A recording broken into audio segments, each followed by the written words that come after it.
Hello, Rain. Welcome to the show. Thank you, Parker. I appreciate it. It's great to have you back again. You were here about 120 episodes ago, if you can believe that. It's been that long. Seems like you and I just chatted not too long ago. I agree, but you must do 3 episodes a week or something like that, Parker. God, 120. no, I couldn't possibly. I do one a week for the last 12 years, every Monday, bringing a story artist just like you to the people. So impressive, man. Well, what's interesting to me is when I started this back in, 2015, I got 50 episodes in and people started asking me, Park, are you still doing that show? I mean, haven't you really pretty much covered everything about storytelling in 50 episodes? And then I got to 500 and I kept asking myself, is there still more to cover? And now, and your new book proves it, there is this whole new trend that's taking place called, we call it StoryOps. You call it narrative operating system. And your new book coming out, The Chief Storyteller, talks all about that. So give us a little bit of backstory on you for those who don't know you and what led you to write and publish this excellent book. Well, I appreciate that very much. And it's funny, I've had similar thoughts in my head. Is like, can we keep talking about stories? The answer is absolutely yes, because stories are in everything, as you well know. But I've had that same thought of like, will we ever exhaust it? Seems like the answer is no, my friend. For the folks listening, my background is in filmmaking, specifically nonfiction, although that is changing. I'm directing my first narrative feature this fall, actually in October. Cool. So I've been everything that I do in my perspective on storytelling comes from documentary filmmaking perspective. And what that really means, Park, is finding how to tell a powerful story that connects with people in a way that motivates action when you never have enough time, money, and resources, right? So documentary filmmaking, even the best of the best, it's not a lucrative business and there's not a big budget for most of the documentaries are made. So you have to do a lot with a little. That fully informed my philosophy and my approach on storytelling. How do we connect with people's hearts first and then add tools to the toolbox to tell stories more effectively, to deliver them more efficiently? But I see so many brands and people who try to put the cart before the horse and they go look for the tool to do the job for them or make the job easier for them. And I firmly believe that you have to cultivate and acquire the skill first, and then you add tools to the toolbox as you go along.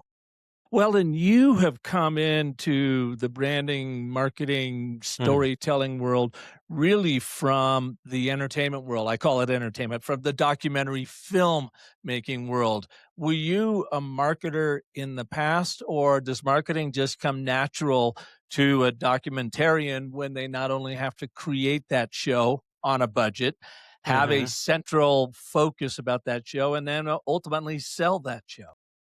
That's a very good observation and question. I think it's a two-part answer for me specifically. One, my personal journey is I've always been fascinated with startup world and the world of business.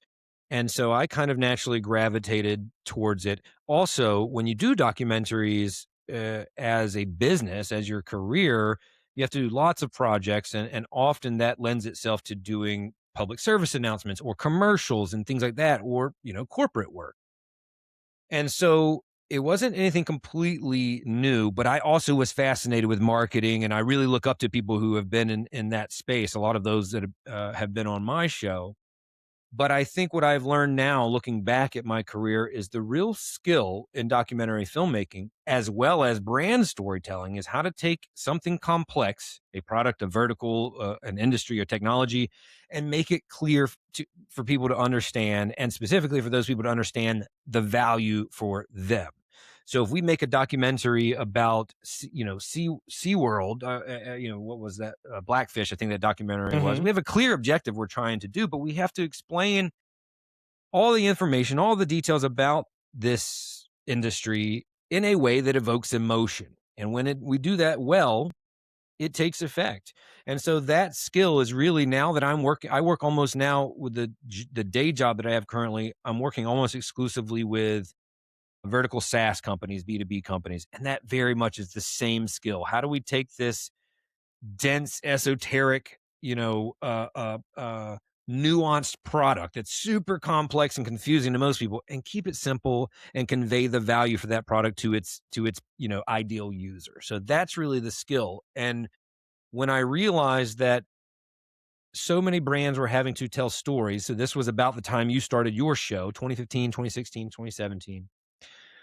I realized that my perspective as a doc filmmaker would really help those brands that are either, scrappy startups, nonprofits, small businesses, solopreneurs, people that also feel the same pain points, right? I'm over, under resourced and overwhelmed with all the things that I have to do. So how do I tell good stories on Instagram or LinkedIn or wherever it might be? And so that became my primary audience is the team where everybody's wearing multiple hats and they have to learn how to do this other skill, i.e. storytelling, that they weren't prepared for. Yeah. So like, just over 2 years ago when you were on the show, we really focused on your approach to telling that 6-second video, right? Taking complex, making it simple, clear, and interesting. And so you were truly teaching story dynamics, for lack of a better term, how to do it, some theory behind it. But you, like me and like so many others now, have evolved into, it's not just enough to know how to tell that story, that overarching brand narrative, but with AI fragmenting everything. And if your people are not telling the same story, and the points you make very well in your book about marketing is saying one thing, sales is saying something else, HR is like in a completely different novel about your brand story, that it's getting fragmented at the speed of light because AI is picking up on all of those fragmented signals, spewing them out to the world and flattening your story. So the need for a narrative operating system, as you call it. How did you come about that realization? Well, fortunately for me, and probably for you too, I would assume, like having the show opened my eyes to so many different aspects of storytelling because I'm learning from experts with so many different backgrounds. So I have been telling stories professionally for 20 plus years, but I have also, I would say, been now studying them for 10 plus years. And in that process of research and finding people for the show, I started having chief storytellers on the show. The first one that I had was Nelson Ferris from Nike, who was arguably the first chief storyteller, if not one of the first, absolutely, because he was donned that title in the 90s. And so you have others like Steve Clayton, from Is Steve Microsoft. Clayton still with Microsoft? Is he still there? I think he is, or he might have left, but his role has changed. But he's Okay. on LinkedIn a lot. He's always posting stuff. So he was definitely one of the first as well. But the very first time I maybe not the first time I heard that title, but the first time I talked to somebody was with Nelson, and he was telling me about the early, and he had been there for 50 years. So he was telling me about the early days of Nike in the 70s when they were Blue Ribbon Sports. And when I started picking his brain about that, I started understanding it was way more than just telling stories, right? That's what we, myself included, have been teaching people for a long time, is like what the art and science of stories. How do we tell stories effectively? A little bit of the why, like why it works neurologically, psychologically, and obviously a little bit of the how. But when he started explaining to me their approach, their philosophy, it became clear to me that it was embedded in everything. And furthermore, it's not just a branding thing or a communications or marketing or messaging thing, which you hear a lot. Nelson came from sales. So this was very much the story that he was crafting out there in the field, right? And furthermore, this was where I think the turning point for my understanding, my perspective happened, Park. The story, and I know this to be true being a storyteller, the story coming back to them, or the stories, I should say, were way more important and impactful and influential than the story that Nike was trying to tell. So all stories are a collaboration. And I don't even think that's my opinion. I think that's objective at this point. And what to elaborate for those listening, like if I'm a comic and I'm on stage, my jokes, my stories have no power inherently. The power lies within the audience, the recipient. If they laugh or if they don't, that's the power. If I tell a joke right here in this room by myself, Park, who's to say if it's funny or not, right?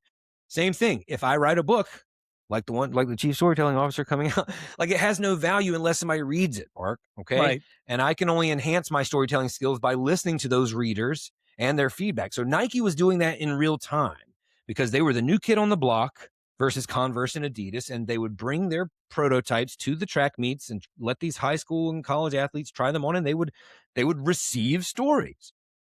So that was the impetus of the book right there was thinking about this position and how could I create something for the people that I serve, again, under-resourced and overwhelmed, that serves as a guidebook. And so I started interviewing as many chief storytellers as I could at that point. And just to fast forward a little bit, they all had some practice for extracting stories for input. That's when I started to realize this is not just a one-way street where we learn how to talk about ourselves. This is an ecosystem. This is a story universe that is evolving, and all people are buying into it and feeding into it. That's how you create this living, breathing thing around your brand, and not just how we talk about ourselves, which is what we've historically thought. So is this a wake-up call to a lot of companies, and it might even go right up to the CEO, that, look, you may have a super powerful CMO in place. We're going to talk a little about the difference between the CMO and the chief storytelling officer. But is this a wake-up call that they've got to pay much more attention to braiding that story, that narrative throughout the entire organization? That what sales says needs to be the same story marketing is saying needs to be the same story that ops is telling, and what has been the biggest trigger? Has it been AI for the need for this story ops? I think that has expedited the need, if that's the right word, for sure, because now we're moving much faster. And I've always said they had this saying of like, anybody, can purchase or acquire the tools that you have, and almost anybody can acquire the skills that you have. That's not special, right? But 0 people on this earth, right, have your story. So that's like I think it might be the one unique thing that we can actually own that no one else can. Even if 8 of the 10 things that make me, you share, we still have those other 2 things that influence the way we view the world. And so for brands, for corporations, I see it very similarly. It's like we should identify what we understand differently. I think because AI allows us all to create things, it's doing a lot of things at once. One, it's creating a lot of distrust, I think, because we're seeing a lot of the same, what we might call AI slop, which is kind of a cliche term already, but slop, crap, barf, yes, whatever you want to call it. And so therefore, and even creating the product is not a novel thing. Like, everybody has access to the same tools for very affordably, right? Like more than ever before. So understanding the why behind it all and who you are and how and why you are building what you build and for whom is completely important. And I think that, yes, AI is speeding up this process for us to need it, but I think the need has always been there. When you look at Nelson Ferris and companies like Nike, they've been employing that kind of strategy of understanding what is the overall story that we're telling versus, and I've been a part of companies like this, Park, where you go build something, you're focused on the market, you're focused on the product. I'm not saying that you shouldn't focus on those things, obviously, and you treat story and marketing and messaging and all that as something you add on later. We'll figure out how to talk about it. Yeah. And the premise here is we're building the story either before, ideally, or alongside the product.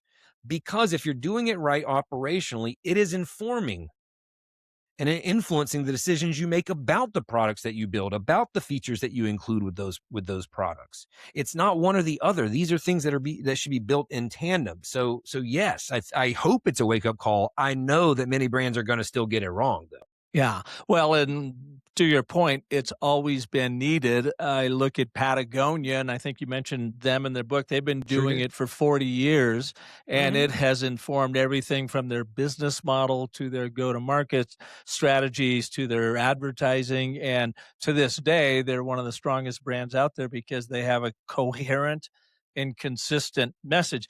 And in fact, I know that this trend is really taking off now. Just about 6 weeks ago, I started a new newsletter on LinkedIn. The first time I've ever done a LinkedIn newsletter, and it's called Brand Story Ops for agencies, how ad agencies can play a role in helping to, deliver the story, operationalizing a brand narrative throughout an organization.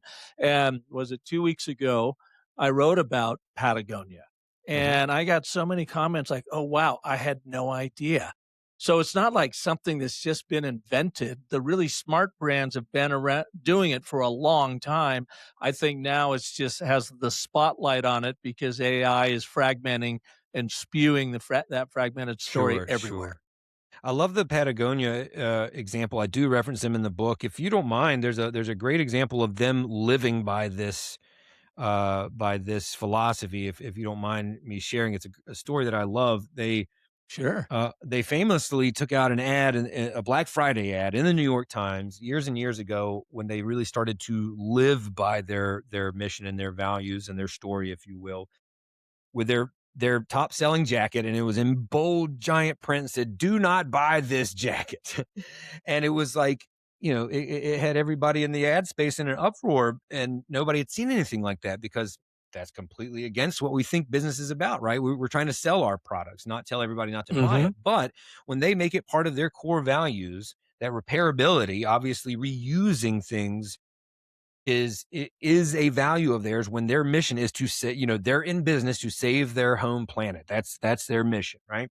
So that's them living by that story they are creating, not just using it as some colorful language to sell jackets, right? But actually changing their process, changing their supply chain, being completely transparent and making their jackets more repairable and telling you, the buyer, we don't want you to buy this jacket. We want you to keep this jacket for as long as you can. And we've made it more repairable so that you can do that, right? That's a huge stance to take. And so that's someone actually living out. When we look at storytelling in the film world, Park, you can't tell me Park was a really good guy and, he was very nice to, the underprivileged. You have to show me by Park's actions, right? That he stops on the side of the road when he's busy and trying to take his daughter to soccer practice, or he's trying to get to that meeting, and he sacrifices that meeting to help out the person who is lying on the ground on the way to work. That's a choice that is made that shows me your values. It's the same thing in real life. You can't, this is what businesses have gotten wrong for so long. You're just talking. You're just telling me what's great about you. You have to live it and breathe it and stand on business, as the kids say, right? That was Patagonia standing on business, saying, we don't want you to buy our jacket. We want you to invest in something and take care of it in the interest of saving our home planet. Yeah. Rain, just to underscore how gosh darn long I've been doing this show. Vincent Stanley, the Yeah, director of philosophy for Patagonia, was my third guest. that is He amazing. he aired in I want to say it was like the end of July 2015, and back then his title was director of philosophy. I had never heard of that title before Cool, in right? an organization. I think he's still working with them, but anyways, just a brilliant guy and Yeah. really underscored that power. And I've seen the power of a really solid story ops situation in a Yeah. company of mine that I worked with called Prate Auto Partes. I wrote about them in the newsletter. They grew by 400% simply by taking that story, that narrative, and then mobilizing it throughout their entire organization. And it just has been mind boggling when people really get it pulled together. So let me come back real quick.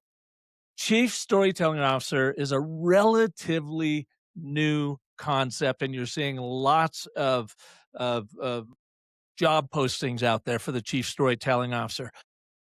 What's the difference between a chief marketing officer who, by the way, I just looked it up before this, Rain, has an average lifespan at a Fortune 500 company at 3.5 to 4 years. That's hard Hmm. to build a career in 3.5 to 4 years. And now the chief storytelling officer. What is the difference? And does a chief storytelling officer, in your view, have more of an opportunity to have a longer tenure or lifespan than a CMO? Ooh, that's a good one. That's a great question. Okay, let's start with the differences first. And I will, as a caveat or as a disclaimer, I will say that as Park alluded to, as you alluded to, this is still finding its way. that term has been out for a long time. Nelson Ferris is an example, but really in terms of like widespread adoption, it's happening right now, folks. So it will be a little while before we get any standardization. The names change, the roles change, where they fit in the org chart changes, et cetera, et cetera. What I argue in the book, here's how I frame it, because a lot of people hiring these roles are strictly in the comms and marketing space, right? They're looking for people to own their social media. That's not what we're talking about here in the book. As I said earlier, it's woven into every aspect, is threaded through every touch point and pass off that you have in your business. And real quick, you've got like an 8-spoke story hub that we can talk about so that people know that there is this system in place that we'll get to. But I just want to put that in there, make people really understand that this isn't just about building campaigns. This is about embedding a story throughout an organization. So sorry, interrupted. Go ahead. No, you're fine. I always quote Terrence Gargiulo he's the chief storyteller at Accenture. Great mind. Would be an awesome guest if you haven't spoken to him. I was on a conference with him this year. And he said this one line that I always go back to, which is that the chief storytelling officer is not a communications role. It's an engagement role, right? It's a people to people role, and engagement points happen everywhere in your business. Recruiting, right? That's engagement, right? Sales, obviously. Marketing, obviously. Operations, pitching, everything, right? So what I say in the book is the chief storyteller is not the head of any department's table, but they do have a seat at every department's table. To unpack that a little bit, let's take product, for example. My wife works in product. She's a product owner at a tech startup. The chief storyteller is not going into product and talking to the managers and the owners and the engineers and telling them how to build features and what features to build, right? That would be out of place and that would create a lot of friction. They are there to ensure that the features that are being built are tied back to that brand narrative, right? They're tied back to the story that we are choosing to live by, to operate under, okay? Because it's very easy to get feature bloat. It's very easy to look beside you and see what your competitor is doing and say, I'm Instagram. Should I start having a TikTok algorithm? Right. And then you alienate your loyal fan base. I mean, it's very easy to get misguided, misdirected in terms of what products to create or features to create for those products. So the CSO has a role there to ensure that narrative is cohesive, right? Is bought into and also being fed into by product. It's not just the top leadership saying this is the story that we are creating and everybody must subscribe to it. If it's not bought into and fed into by everybody, it will not work. So this is why the whole thing is a communication system. So I say all that to say they work with marketing, but a CMO is very much focused on, click-through rates and cost per click and customer acquisition costs and, all of these things. I mean, that's the role of a CMO is often not as much about the messaging and communications, but all of that data, all of those analytics, all of that strategy. The CSO is working alongside them. Now, whether they're a C-suite, part of the operations, whomever they answer to, they're still working with the CMO, but they are not the same role at all because the CSO has to translate to all other departments. And that's another word that I use in the book. They're a translator. They're helping communicate and translate the narrative to product and back to leadership, to sales and back to leadership, to any of their stakeholders, right? So that's a good way to look at them. They're a translator. They are the connective tissue between that overall narrative that we consciously and intentionally chose that also, not to get ahead of ourselves, but that also is evolving, right? It is dynamic. It's not one static thing that we do in 2010 and that's our story. Now we're done with that. It changes with time, which is why you have to have someone manage it, Park, because it's not some static thing. It changes with technology. It changes with your customer base. It changes with the times. It changes, right? It fluctuates. Well, just think of yourself as a person. You've got a story that you started with from birth, and it evolves every single year with every trial and tribulation and success. And your core brand stays the same, but it evolves with everything else around you. And you change as you grow and evolve, right? Your perspective on the world changes, and your Mhm. company will change too. And so that's why you have to have someone who is owning that. And it's not, when I say owning it, I don't mean dictating it, and I don't mean controlling it, right? You are guiding it. Right. That's why I like to think of them as either the navigator or the translator. So let's walk through that hub and spoke Mm. wheel, that idea, so people can now picture. We've talked about the need for it. How do they actually do it following your system? How do they actually use this strategy? Yeah, yeah. Yeah. Well, Someone it listening to this right now, driving down the road saying, okay, Rain and Park, that's all well and good, but what the hell? How do I actually do this? Yeah. So first of all, it's just having the understanding that it's something that you want to do and why. So oftentimes the question of this comes back to ROI. Well, why should we do it? Because I would argue that if I wanted to create a fidget spinner, let's just say, like some little widget that I wanted to give away, like, yeah, you can make a little brand story, but you don't have to have a storytelling system necessarily if you're just trying to make a quick buck. Or, you know what I always think of in COVID when masks were really popular, I know some brands that came out of nowhere and they were just like, I'm making this part up, but like they put your favorite athlete on a mask and you could buy that, or your favorite team or something like that. That's trying to make, a quick buck, and doesn't really need this kind of system. The ROI of using storytelling as a system like this is to bring it back to your example of being people. Why do you choose to be a good person in your own life? Is it just for optics, or is it because of the life that you're trying to lead? Let's say you're in a relationship with somebody. Why do you choose to be faithful to that person? Why do you choose to be a decent person? It's for the long-term gain, right? You're trying to build something with somebody. If you're trying to build something with your partner, your life partner, a family, whatever, that's why you do it. You don't just do it to look good on the outside. Does that make sense? What we're trying to achieve here is longevity, sustainability, deep customer relationships that bring lifetime value, that bring retention. Okay. Not just one off sales. This is where this really works well. And that's why it has to be a story that we're all buying into, including your customer. So, first is understanding why you want to lead your business in this way. Is this something that you agree to? Are you trying to create real, deep, meaningful relationships over the long term with your people? Because you're going to have ups and you're going to have downs, right? You're going to hit obstacles.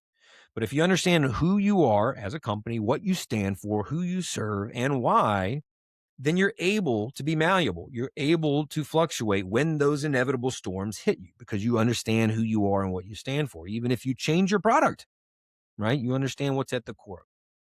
So first is understanding that, like why this is important enough for us to change our approach operationally. Then I think the first step is the input that I mentioned earlier. Like you have to learn, because we all have, this is why Park, we have to have the cohesive narrative, because we all have our interpretations of things. Okay. If you were to go make, Christopher Nolan just came out with the Odyssey. If you were to make a movie with the Odyssey with 100 million, and I was to make a movie about the Odyssey called the Odyssey with 100 million as well, our two movies would be different, just like Christopher Nolan's was, right? And whether people loved his take or hated it, right? Which seems there are people in both camps. It's their interpretation of it. So sales is going to have their interpretation. Marketing is going to have their interpretation. We're all going to have different answers for these. So first, as the leader, I need to understand what other people think this business is and what it stands for and who it serves and why. Okay. So the first thing I'm doing, let's say that I come on board as someone's CSO, or if they're trying to do that themselves, is to understand what the story that's already being told is. Not the story that you want to tell, but I want to seem like a good person. No, you either help the person out on the side of the road and sacrifice your business meeting, to use our example from earlier, or you don't. It's not enough to say that you thought about it on the way to work, right? You have to live by it.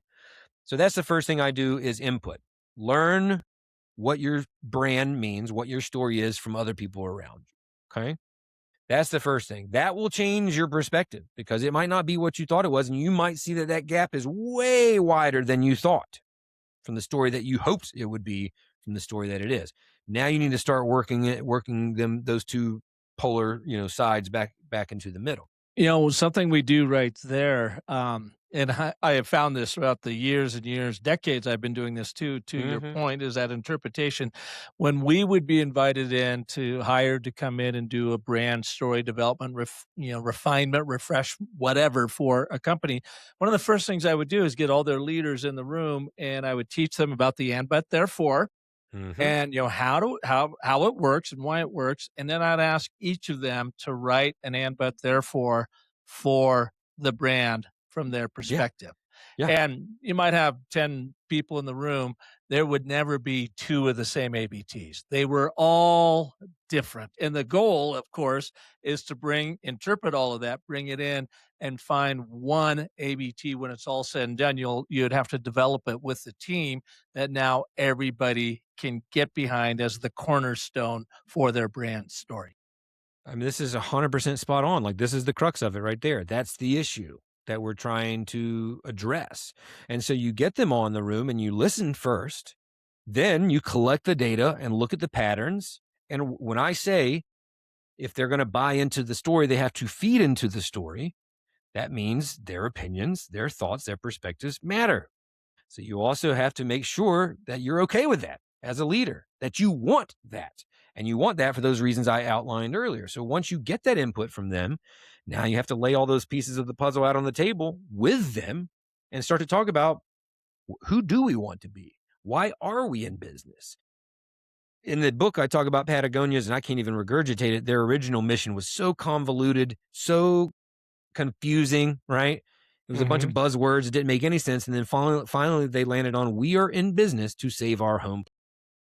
So what that does then, when you are that clear about it and everybody's on the same page, after we've been through that, then we understand, or we ask ourselves, when there's something on the table, should we should we do A or should we do B?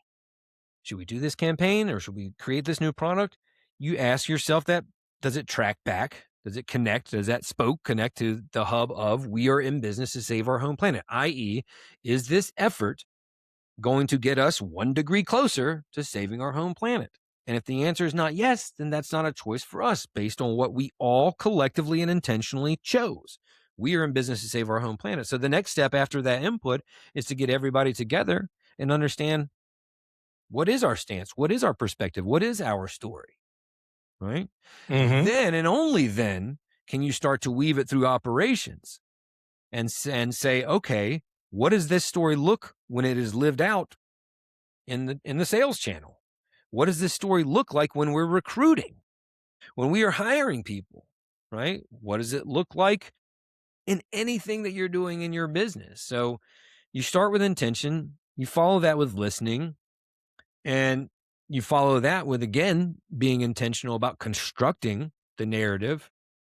And then you have to live it out, which is much harder. And as I said earlier, it's a constantly evolving process.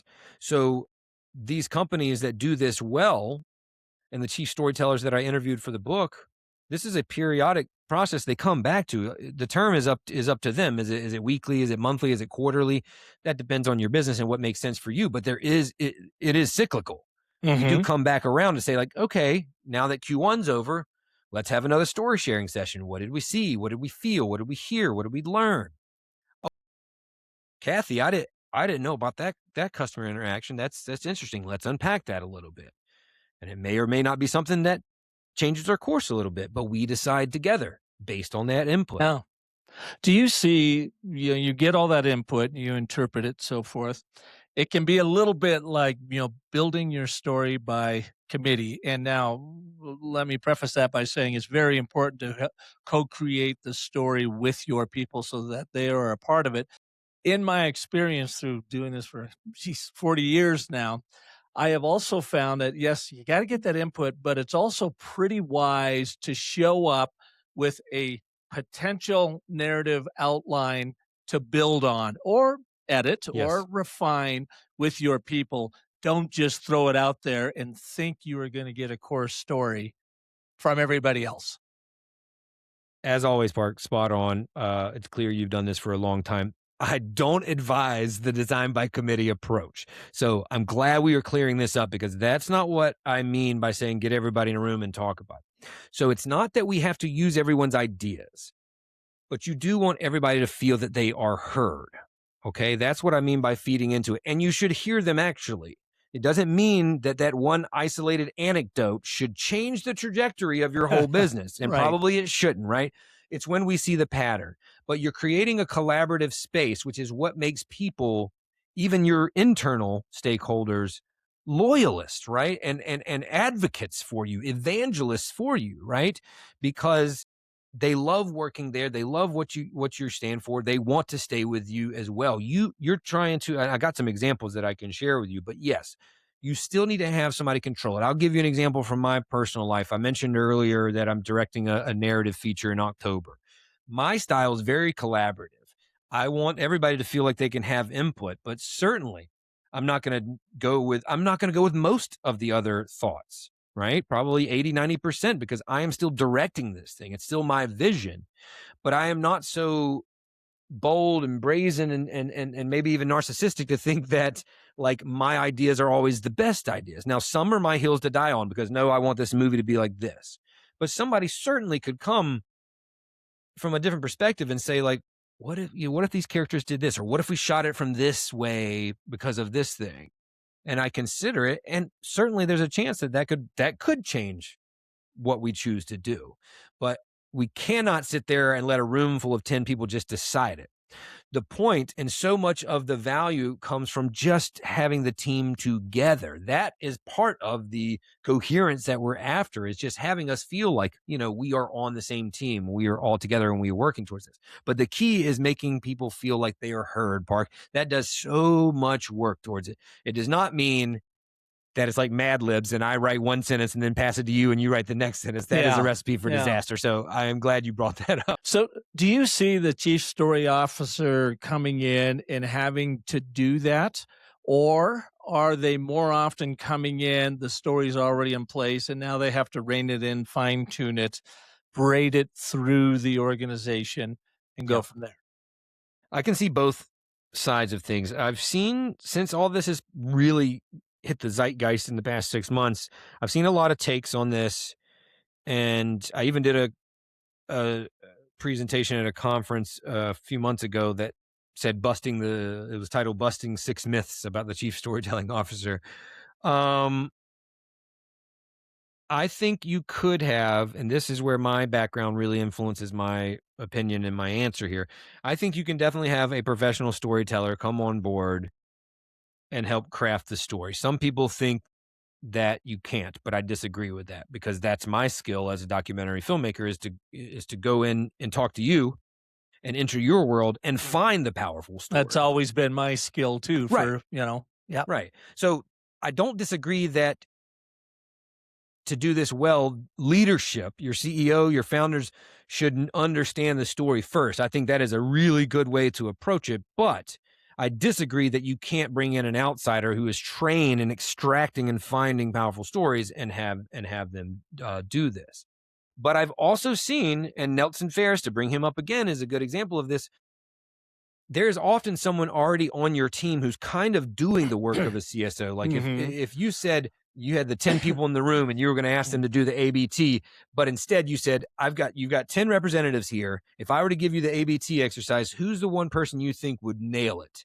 Like, there might be a general consensus about who that one person is, because usually there is one or two people who, like, they really understand and can articulate the story very, very well. So sometimes they are, homegrown, if you will, right? They come up the academy ranks before they make that role. Nelson was in retail first and understood from being out there at the track meets and understanding the culture and understanding their customers. He was the logical person for that. So they could be part of the team already and just understand how to take care of those responsibilities. Or if they are good at this, which is not just content and marketing, right? I want to be clear about that again. They certainly could come to a company where a story is already built and either enhance it or change it, or find it if we don't know. Let's say someone hears this and they're like, well, it sounds great. I want to, employ that kind of a system, that kind of a strategy, but I don't know really what our story is. I think it's perfectly acceptable to find someone who is skilled in the narrative, right? Not just skilled in like content, but skilled in finding this, help you craft it. And I've done that sort of thing as a documentary filmmaker, so I know it's possible. Yeah. Well, and that's what I built the story cycle system around over 20 years ago. And it was always Perfect. about first finding the narrative and then helping Yeah. people tell that story. It wasn't this whole story. In fact, that's why we created the story cycle genie that enables you to do it. Because, like we say, every brand has a story. They can feel it, they just can't find it. And using Mm. the narrative genie enables you to find that brand story very quickly that you can then use to co-create with others. Say, here's what we've got. Help us expound on that, right? But now we've been out for a year. It took us 2 years to build it, and I ran your brand through it. I sent you over the document. I don't know if you had a chance to take a look at it or not. But what we are finding is where the genie really comes in is exactly what your book is covering. Nice. Here is now a tool that you can use to operationalize once you've really dialed in your brand story. Like you said, like you help Hmm. people find that you can now operationalize it, plug it into the enterprise using the same tools your people are already using. So it is governing this brand story Hmm. and There you enabling go. everyone to find the coherence and the consistency and the clarity across the board. Was that your line? They can feel it, but they can't always find it. Yeah, Did you come up with yeah. that, or you just said it just now? Or is No, that it's in our content playbook that we that's built so for the good, man? Story Cycle Genie. And you know what? As I was collaborating with the Genie to build out my content playbook, it Mhm. presented me with that line. That's Says good. you have a story, you can feel it, you just can't find it Hmm. until now. And this is what the Story Cycle Genie. So it did it to actually even promote its own self and its own capabilities. You collaborate with it. So, yeah, I would have I liked to love it. say I penned it, but I penned it with the collaboration of the genie. I got you. I got you. Well, it landed. It landed. Yeah.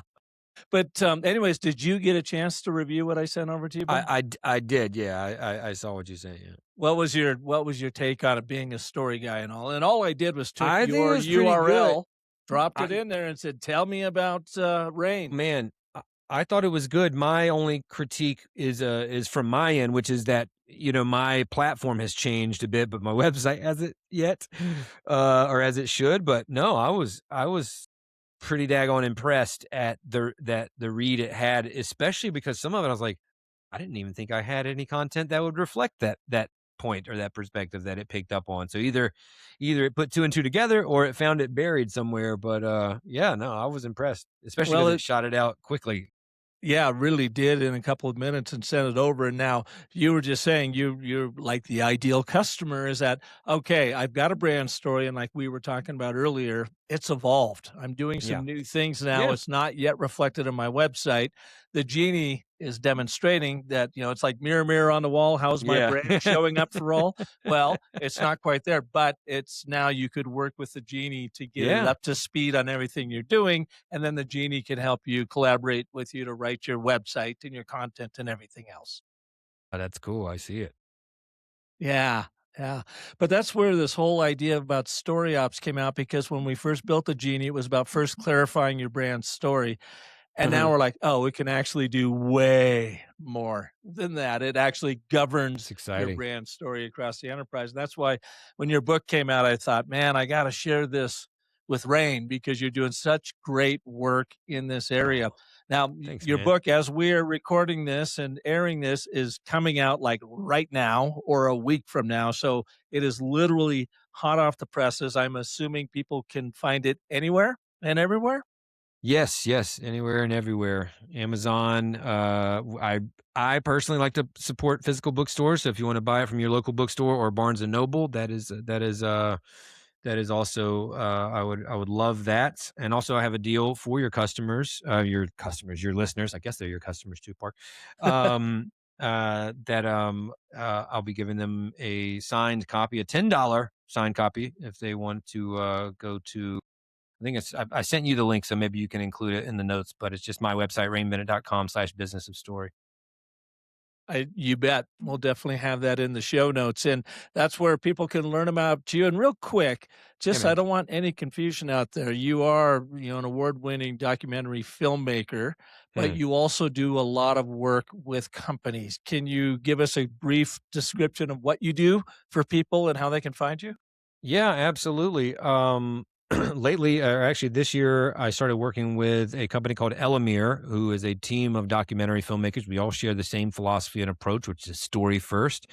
Our tagline is human stories for the tech industry, and we work almost exclusively, but not fully exclusively, with vertical SaaS companies, B2B companies, helping them tell their customer stories, their founder content, and convey what the value that their product, what the impact and the value of their product really is. Because when we start talking about, again, here we are, like we talk about there was one I did a couple weeks ago about an ambient listening tool that rural hospitals use. And I'm like, what the heck is an ambient listening tool? Well, when you understand that it's just a medical note taker that allows the doctors to continue to look their patients in the eye instead of turning their back when they're over here typing and they're documenting their notes from the appointment, you understand that, oh, so this is actually bringing back bedside manner. And oh, when that happens, you get better information because the patient is giving you, they feel understood again, and so they're sharing things because they feel comfortable and safe there, when we heard that they were actually withholding information when they don't feel like they're being listened to because they're nervous. So that's the story we told in this case. It's not about how the ambient listening tool works. It's about what's the impact that it's having on the patients of this rural community. It's the same thing I did for 20 years telling or making documentaries, which I still do, by the way. So I work with companies to make the complex clear. That's awesome, and you can find them at rainbennett.com. I get that right? Yeah. You didn't jump in there. I just wanted to make sure. Well, Rain, I appreciate you coming back, and I'll see you in another 2 years right back here. I'm sure you'll have something new going on, but, Yeah, you'll be on congratulations episode. on your new book. I Thank really you. highly recommend it for everyone out there. Rain sent me an advanced copy of it, and it's fantastic, especially for the times we're in with AI totally owning you and your story and the fragmentation of that story. And you gotta fight that narrative entropy, and his book is one Mm, great way to do that. good word. Thank you, Park. I appreciate all you've done for our space, man. You really are the prototype, my friend. Thanks, Rain. Have a good one, man. You too, brother.